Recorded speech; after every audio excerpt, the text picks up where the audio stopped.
Probablemente esta sea una de las verdades que más me humilla.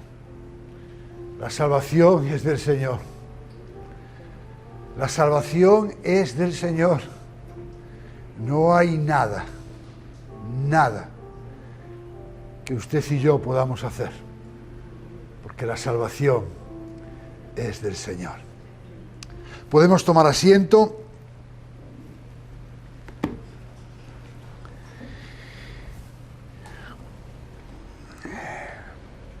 Como saben todos ustedes, seguimos meditando en el Evangelio de Marcos y quisiera, antes de adentrarme en el pasaje en el cual vamos a estar meditando en esta mañana, dar un breve repaso de lo que vimos la semana pasada con el pastor Félix.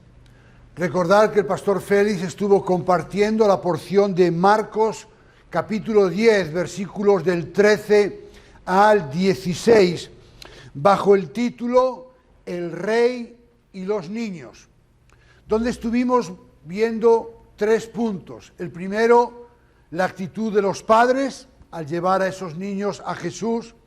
Vimos también la actitud de los discípulos y por último vimos la actitud de Jesús. Y el pastor Félix concluyó hablando de 3 actitudes a modo de aplicación. Primeramente dijo que como padres, lógicamente aquellos que aún los tienen en sus hogares, tienen que apuntarles a Cristo. Muchas veces como padres nos preocupamos de su educación, de que hagan actividades extraescolares, de que estén bien alimentados, pero escuche, tenemos que apuntarles a Cristo. En segundo lugar, debemos de tener cuidado de no tener la actitud de los discípulos y pensar que a veces los niños son una molestia, los niños son un don de Dios. Y en tercer lugar, también debemos acercarnos a Cristo como lo hacen los niños, de forma sencilla, libres de dudas y con plena confianza en Él. Y hoy vamos a estar leyendo y meditando en el texto que les voy a invitar que vayan a él, Marcos 10, versículos del 17 al 31. Y les voy a invitar que se pongan en pie y que juntos podamos leer esta porción de las Escrituras. Marcos capítulo 10, versículos del 17 al 31. ¿Lo tenemos? Dice así la palabra del Señor. Cuando Jesús salía para irse, vino un hombre corriendo y arrodillándose delante de él, le preguntó: Maestro bueno, ¿qué haré para heredar la vida eterna? Jesús le respondió: ¿por qué me llamas bueno? Nadie es bueno sino solo Dios, sino solo uno, Dios. Tú sabes los mandamientos: no mates, no cometas adulterio, no hurtes, no des falso testimonio, no defraudes, honra a tu padre y a tu madre. Maestro, todo esto lo he guardado desde mi juventud, dijo el hombre. Jesús, mirándolo, lo amó y le dijo: una cosa te falta. Ve y vende cuanto tienes y da a los pobres, y tendrás tesoro en el cielo. Entonces vienes y me sigues. Pero él, afligido por estas palabras, se fue triste, porque era dueño de muchos bienes. Jesús, mirando en derredor, dijo a sus discípulos: qué difícil será para los que tienen riquezas entrar en el reino de Dios. Los discípulos se asombraron de sus palabras, pero Jesús, respondiendo de nuevo, les dijo: hijos, qué difícil es entrar en el reino de Dios. Es más fácil para un camello pasar por el ojo de una aguja que para un rico entrar en el reino de Dios. Ellos se asombraron aún más, diciendo entre sí: ¿y quién podrá salvarse? Mirándolos Jesús dijo: para los hombres es imposible, pero no para Dios, porque todas las cosas son posibles para Dios. Entonces Pedro comenzó a decir a Jesús: nosotros lo hemos dejado todo y te hemos seguido. Jesús respondió: en verdad les digo que no hay nadie que haya dejado casa, o hermanos, o hermanas, o madre, o padre, o hijos, o tierras por causa de mí y por causa del Evangelio, que no reciba 100 veces más ahora en este tiempo, casas y hermanos y hermanas, y madres e hijos y tierras, junto con persecuciones, y en el siglo venidero la vida eterna. Pero muchos primeros serán últimos y los últimos primeros. Padre amado, hemos adorado tu nombre y ahora hemos leído tu palabra y nos acercamos a ella con temor y temblor, con reverencia, pero también con humildad y mansedumbre, reconociendo, Señor, que en este día anhelamos, deseamos y necesitamos escuchar tu voz. Señor, en esta mañana yo me presento delante de ti, reconociendo que no soy digno. Por eso, Señor, apelo a la guía, a la dirección y el auxilio de tu Espíritu Santo, para que Él pueda predicar el mensaje que yo no puedo, y que yo simplemente sea tu vocero, para que en este día solamente tu voz sea escuchada, para edificación de tu pueblo y para alabanza y gloria de tu santo nombre. En el nombre de Jesús. Amén. Pueden tomar asiento. Saben que yo no soy muy original poniéndole título a los sermones, ¿verdad? Así que no me rompí mucho la cabeza y he titulado este mensaje El Rey y las riquezas. Y lo vamos a ver en dos subpuntos. El primero de ellos va a ser la insuficiencia de las riquezas. Y en segundo lugar vamos a hablar del peligro de las riquezas. Repito, la insuficiencia de las riquezas y el peligro de las riquezas. Así que vamos a estar primeramente hablando de la insuficiencia de las riquezas, los versículos del 17 al 22. Y en este relato tenemos como protagonista a un joven que tiene una característica peculiar y que la vemos precisamente al final del relato, en el versículo 22. Y esa característica es que era dueño de muchos bienes. Es decir, lo que podemos afirmar de este hombre joven es que económicamente le iban bien las cosas. Con toda seguridad, muchas de las personas que le conocían probablemente tendrían envidia de él. Y por su posición económica y su estatus social, probablemente muchos querrían estar en su lugar. Sin embargo, a pesar de su buena situación personal, podemos afirmar que era una persona insatisfecha. ¿Por qué lo digo? Bueno, en el versículo 17 leemos que cuando Jesús salía para irse, escuche, vino un joven corriendo, no vino caminando, no, vino corriendo. O sea, cuando vio que era Jesús el que pasaba por ahí, dijo: no puedo esperar esta oportunidad, no se me puede escapar. Así que fue corriendo y arrodillándose delante de él, le preguntó: Maestro bueno, ¿qué haré para heredar la vida eterna. Realmente parecía desesperado.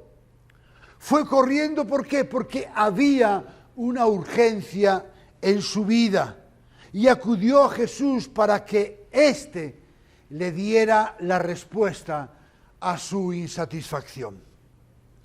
Y se arrodilló delante de Jesús, probablemente como una muestra de respeto, de admiración y de reconocimiento.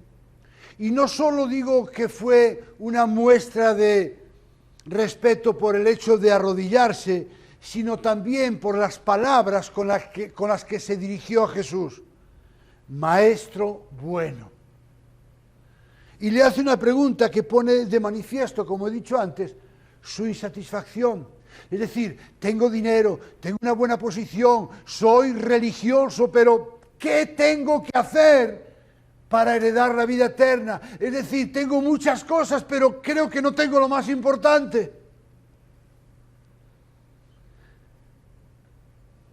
Y aunque era evidente su insatisfacción, también está claro que creía que había algo que él podía hacer para conseguir la vida eterna. Escuche bien, la pregunta fue, ¿qué haré para poder tener la vida eterna? Y esa pregunta, ¿qué haré?, le delata. Por la boca muere el pez.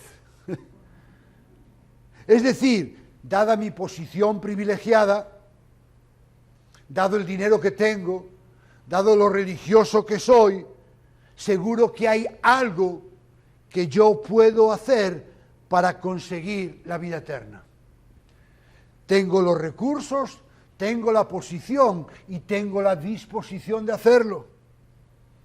No debe ser tan difícil. El problema de este hombre, ¿saben cuál era? Que estaba viendo la vida eterna desde la perspectiva de las obras. Y como dijo el apóstol Pablo en Efesios 2:8, no es por obras, para que nadie se gloríe. Y ahora vemos la respuesta de Jesús, y lo primero que llama la atención es que en esta respuesta de Jesús va incluida una pregunta. A ver, ¿por qué me llamas bueno? ¿No le sorprende que Jesús haga esa pregunta? ¿Acaso Jesús estaba dando a entender que él no era bueno? Porque le dice, ¿pero por qué me llamas bueno? ¿Acaso Jesús qué estaba queriendo decir?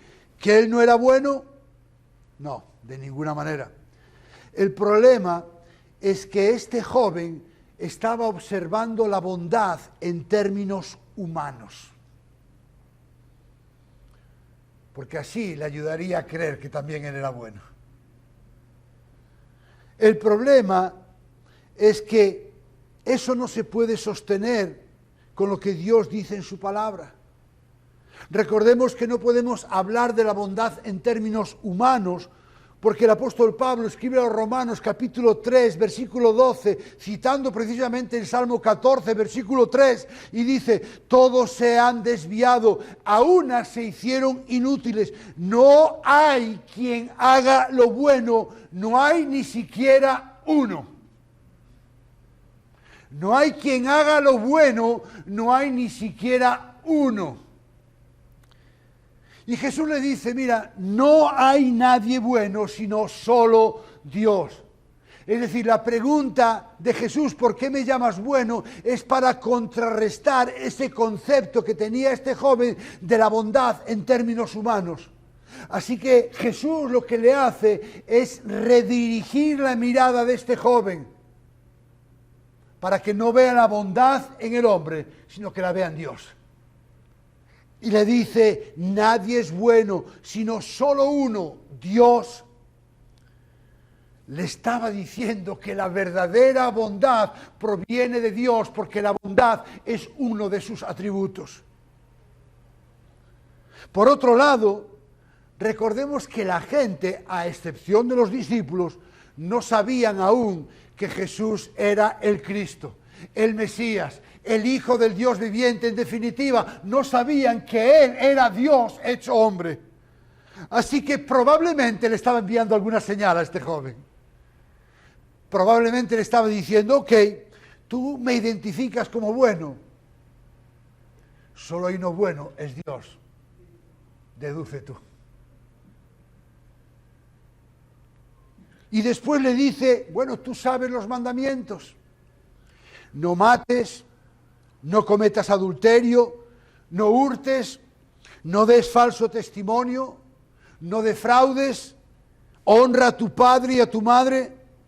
Y tenemos que entender que estos mandamientos se refieren dentro de la ley de Dios a aquellos que tenían que ver a la relación de los hombres entre sí. Pertenecen a la segunda parte de la ley, a las relaciones horizontales con nuestro prójimo. Y el joven respondió con prontitud, Maestro, todo esto lo he guardado desde mi juventud. La verdad es que no sé usted, pero yo creo que muchos de nosotros no podríamos decir lo mismo. Yo no podría decir lo mismo. Pero él con prontitud dijo, no, yo lo he guardado desde mi juventud. Por otro lado, es interesante porque el Evangelio de Mateo, en el relato paralelo, añade unas palabras del joven que lo vuelven a delatar una vez más. Todo esto lo he guardado. ¿Qué me falta todavía? ¡Qué atrevido! No, eso ya está, eso es pan comido. ¿Hay algo más que pueda hacer? Porque eso ya lo hice. ¿Se dan cuenta cómo estaba confiando demasiado en sí mismo? ¿Se daban cuenta cómo él pensaba que había algo en él o en lo que tenía que le iba a permitir apropiarse de la vida eterna? Probablemente este es uno de los versículos que más me cautiva, versículo 21. Jesús, mirándolo, escuche bien, lo amó. ¿Qué tuvo que ver el que narró este evangelio en la mirada de Jesús para darse cuenta que amó a ese joven? No me puedo imaginar cómo era esa mirada, de tal manera que el que estaba relatando, el que estaba siendo testigo ocular, vio en esa mirada un amor que no había visto antes. Y mirándolo, lo amó, a pesar de su necedad, a pesar de lo atrevido, de lo engreído que era. Jesús lo miró y lo amó. ¿Le suena familiar eso? A pesar de cómo somos usted y yo, Jesús nos mira y nos ama. Y es interesante porque solo Marcos destaca esta mirada, mirándolo. Y le dijo, una cosa te falta, ve y vende cuanto tienes y da a los pobres. Entonces tendrás tesoro en el cielo, entonces vienes y me sigues. Este hombre, que seguramente, escuche bien, no había nada que no podría comprar, tenía sin embargo una gran necesidad que aún no había podido adquirir, la vida eterna. Así que esta exigencia de parte de Jesús lo debió dejar devastado. Pero quiero hacer una aclaración para que no interpretemos este relato de forma incorrecta. Esta exigencia de Jesús a este joven no es para todos los creyentes, ni muchísimo menos para todos aquellos que quieren seguir a Jesús, porque el problema de este joven no era el dinero. Tener dinero no es ningún problema. El problema es el amor al dinero, que como dice la palabra de Dios en 1 Timoteo 6:10, es raíz de todos los males. Así que el problema de este joven no era que tenía dinero, El problema de este joven era que el dinero se había convertido en su Dios, aquello que guiaba y dirigía su vida. Y dice Marcos que él, afligido por estas palabras, por eso se afligió, porque le estaban dando donde más le dolía. Se fue. Perdió la oportunidad de su vida. ¿Por qué? Porque dice Marcos que era dueño de muchos bienes.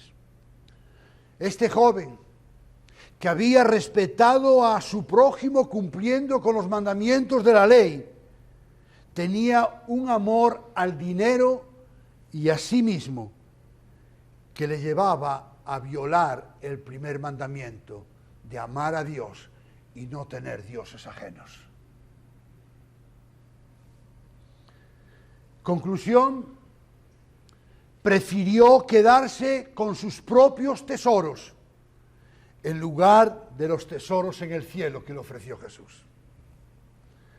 Así que su dinero, sus riquezas fueron insuficientes para alcanzar la vida eterna. En segundo lugar, vamos a hablar del peligro de las riquezas. Versículos del 23 al 31. Así que, ante lo que acaba de ocurrir,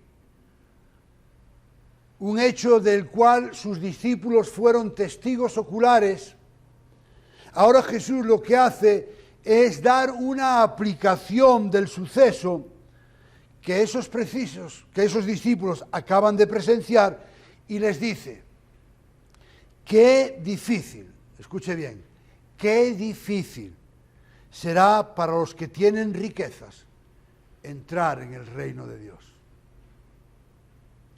Parece a priori una afirmación sorprendente, y todavía más para quienes eran judíos, como en el caso de los discípulos, ya que los judíos solían creer que la riqueza era la prueba evidente del favor de Dios.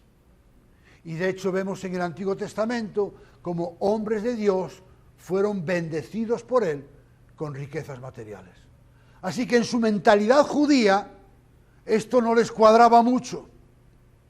Y ante la sorpresa de los discípulos, Jesús vuelve a enfatizar la misma idea,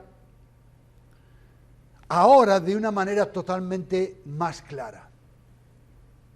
Hijos, qué difícil es entrar en el reino de Dios. Es más fácil para un camello pasar por el ojo de una aguja que para un rico entrar en el reino de Dios. Martin Lloyd-Jones dijo: estemos prevenidos contra el amor al dinero. Es una trampa.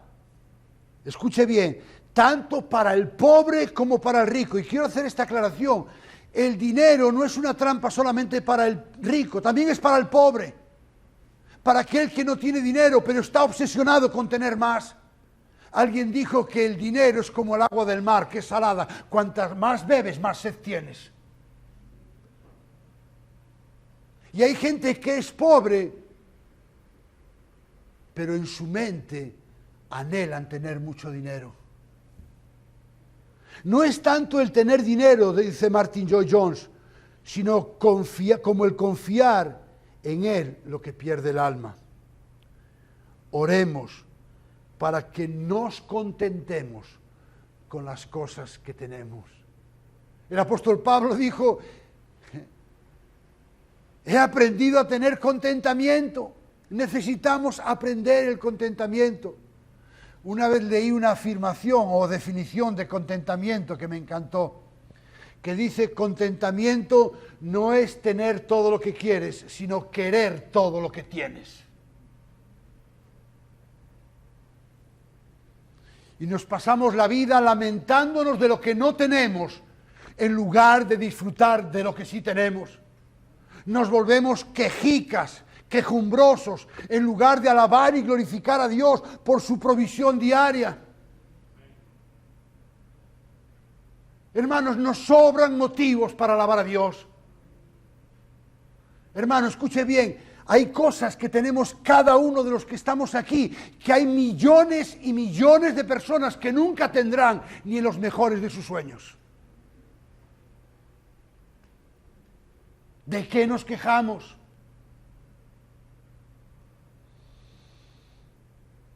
Recuerde que la palabra de Dios dice que donde está nuestro tesoro, ahí está nuestro corazón. Y desde una perspectiva humana, el asombro de los discípulos era de lo más lógico. Así que Jesús les entiende, pero al mismo tiempo les transmite una palabra de esperanza. Y en el versículo 27 les dice, mirad, para los hombres es imposible, pero no para Dios. Porque todas las cosas son posibles para Dios. Es decir, aunque es imposible que alguien sea salvo por sus propios recursos, Jesús hace que esa imposibilidad sea posible. Dios ya planificó, escuche bien, no tiene que hacer nada. Dios ya planificó desde antes de la fundación del mundo cómo los seres pueden entrar al reino de los cielos. Ya está planificado, ya está orquestado. Y eso no tiene nada que ver con lo que usted, yo o ninguna otra persona haya logrado en este mundo. Santiago 1, 16, 18. Amados hermanos míos, no se engañen. Toda buena dádiva y todo don perfecto viene de lo alto, desciende del Padre de las luces, con el cual no hay cambio ni sombra de variación. En el ejercicio de su voluntad, escuche bien, no de la suya, de su voluntad, nos hizo nacer por la palabra de verdad, para que fuéramos primicias de sus criaturas.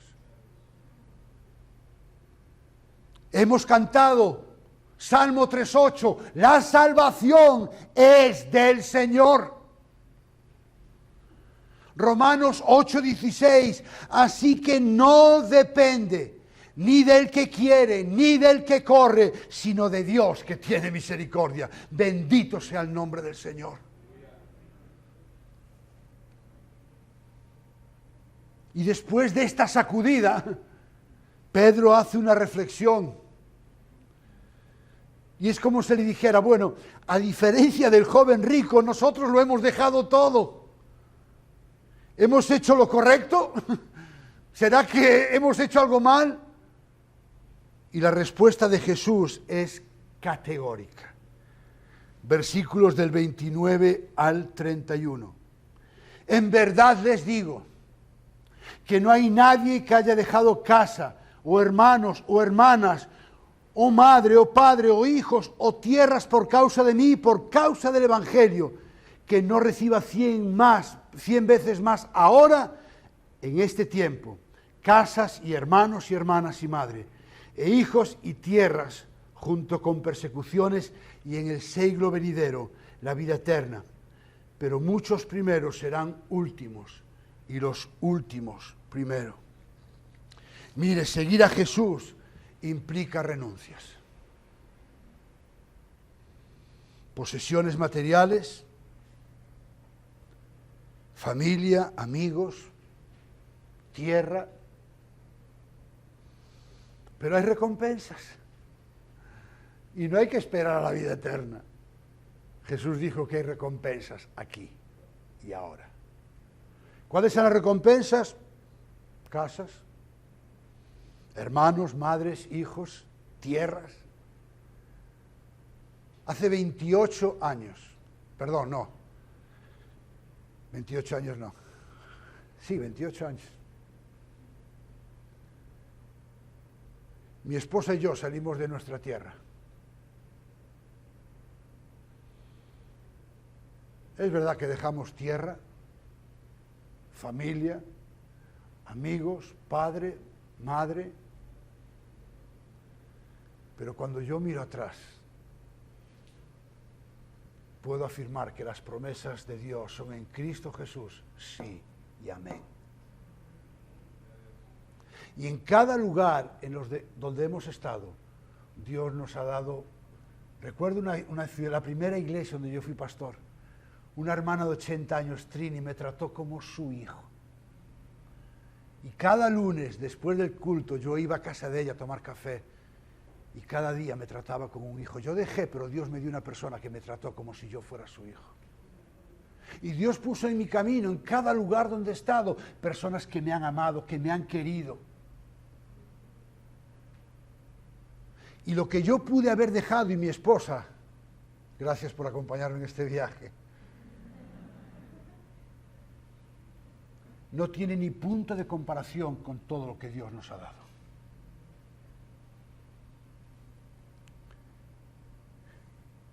Cuando estábamos viajando para vivir a Nueva York, Marta tenía 7 años y Pablo 5. Habíamos estado en una iglesia hermosa, donde nos cuidaron, donde fuimos muy felices, muy felices. Pero en obediencia al llamado decidimos irnos a Nueva York, y en el avión desde Madrid a Nueva York, Marta iba sentada con Pablo y yo iba sentado con Marta. Elena iba sentada con Pablo y yo iba sentada con Marta, 7 años. Cuando el avión está despegando, hermanos, esto es literal, cuando el avión está subiendo, mi hija Marta empieza a llorar. Y a mí se me pone un nudo en la garganta. Y le digo, ¿por qué lloras, mi amor? Y me dice, el avión así, me dice, no me quiero ir, papá. ¿Por qué? Y me dice, porque toda la gente que me quiere está en España. Me dijo, es verdad, pero estoy seguro, mi amor, que Dios nos va a dar gente que nos quiera.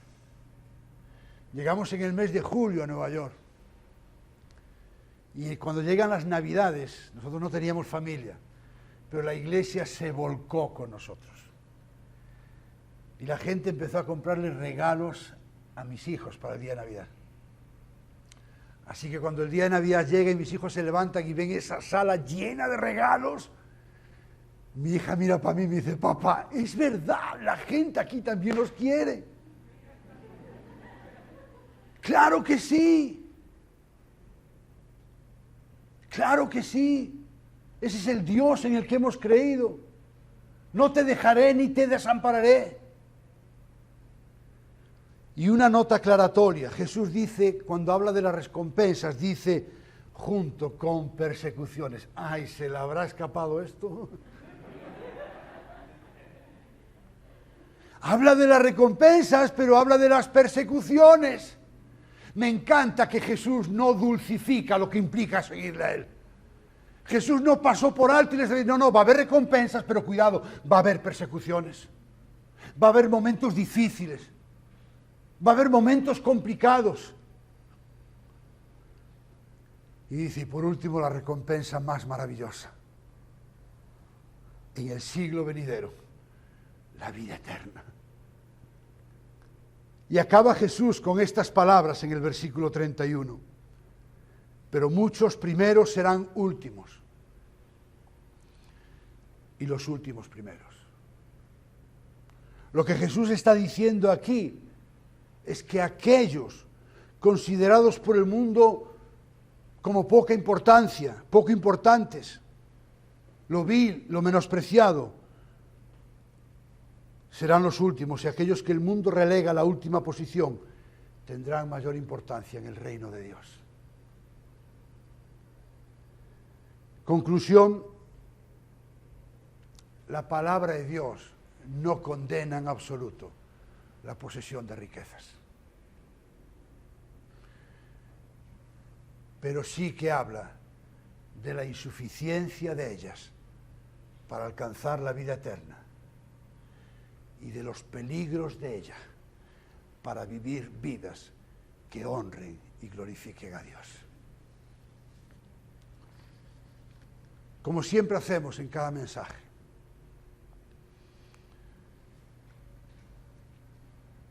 ¿cómo podemos aplicar este mensaje en el día de hoy? Si usted es creyente, En una ocasión, creo recordar que les dije que hay personas que están muy cerca de la iglesia, pero muy lejos de Dios. Y en esta mañana hemos escuchado las palabras de Jesús en el Sermón del Monte cuando dijo, porque donde está tu tesoro, allí está tu corazón. Para este joven rico, Dios no era lo más importante. Y la pregunta que nos debemos hacer en este día, o las preguntas que nos debemos hacer ¿es Dios lo más importante en mi vida?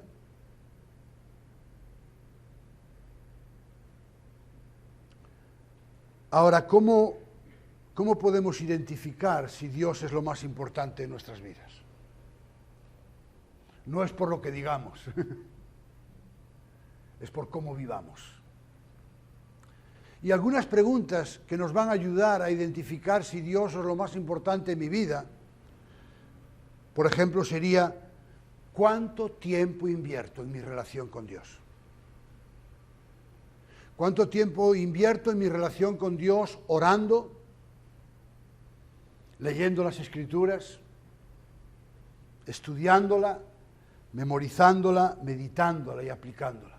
¿Cuánto tiempo? Porque mire, el tiempo es lo que determina si algo es importante para nosotros. Si usted no tiene tiempo para Dios, Dios no es importante para usted. Si usted no tiene tiempo para su familia no es importante para usted. Si usted no tiene tiempo para su salud no es importante para usted. El tiempo determina la importancia de algo. En segundo lugar, ¿dónde están puestos sus afectos y su pasión? ¿Dónde está su corazón? ¿Cuál es su tesoro? ¿Hay ídolos en su vida? ¿Hay algo o alguien que está ocupando el lugar que a Dios le corresponde?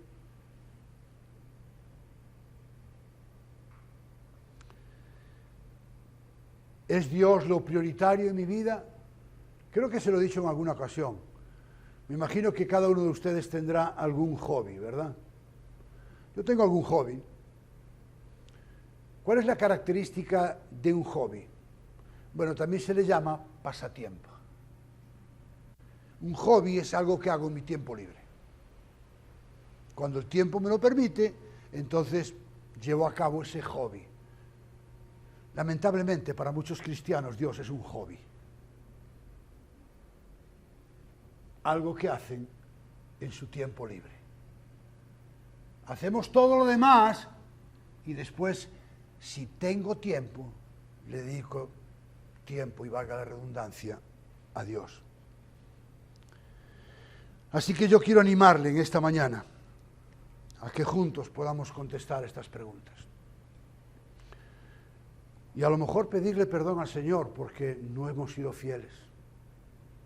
Porque Él no está siendo lo primero, porque hay ídolos, porque no estamos invirtiendo el tiempo necesario en nuestra comunión con Dios.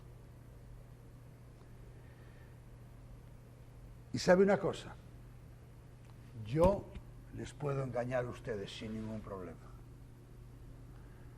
Ustedes me pueden engañar a mí. Es más, nosotros nos podemos engañar a nosotros mismos. Pero no seamos ingenuos. Dios es omnisciente. Él no puede ser burlado.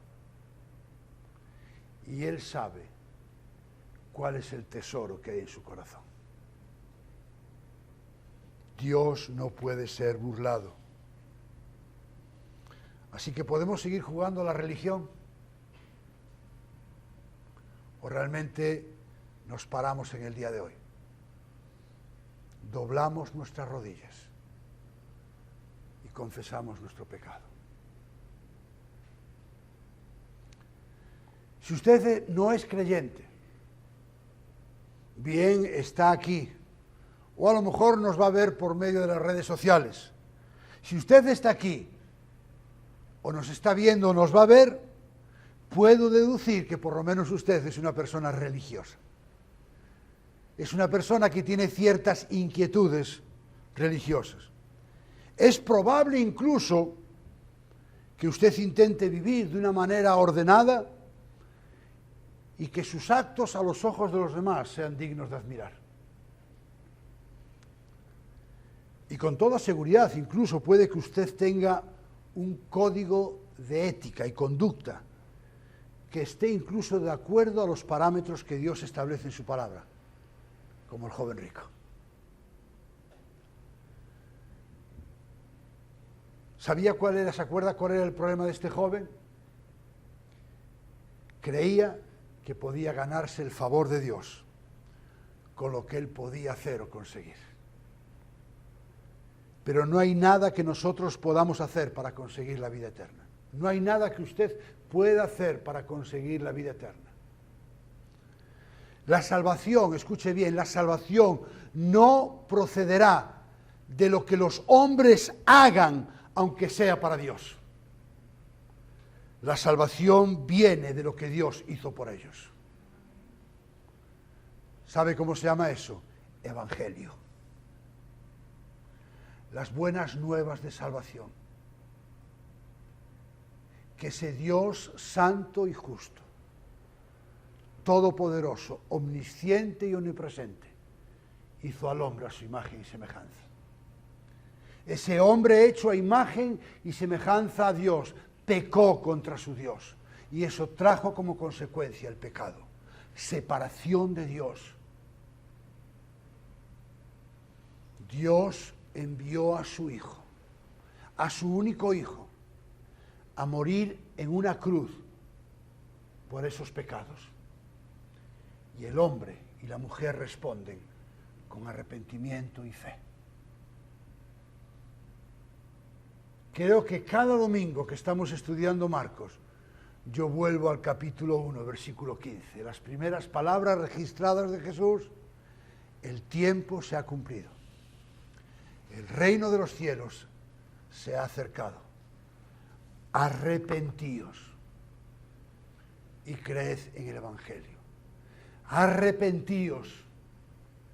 Y si usted no es creyente, ese es el llamado de Dios para su vida. Olvídese de sus logros, olvídese de sus capacidades, olvídese de sus acciones, de su moralidad, de su conducta y arrepiéntase. Porque es lo único que le va a permitir a usted heredar la vida eterna. Vamos a orar. Padre amado, queremos alabarte por tu palabra, Señor.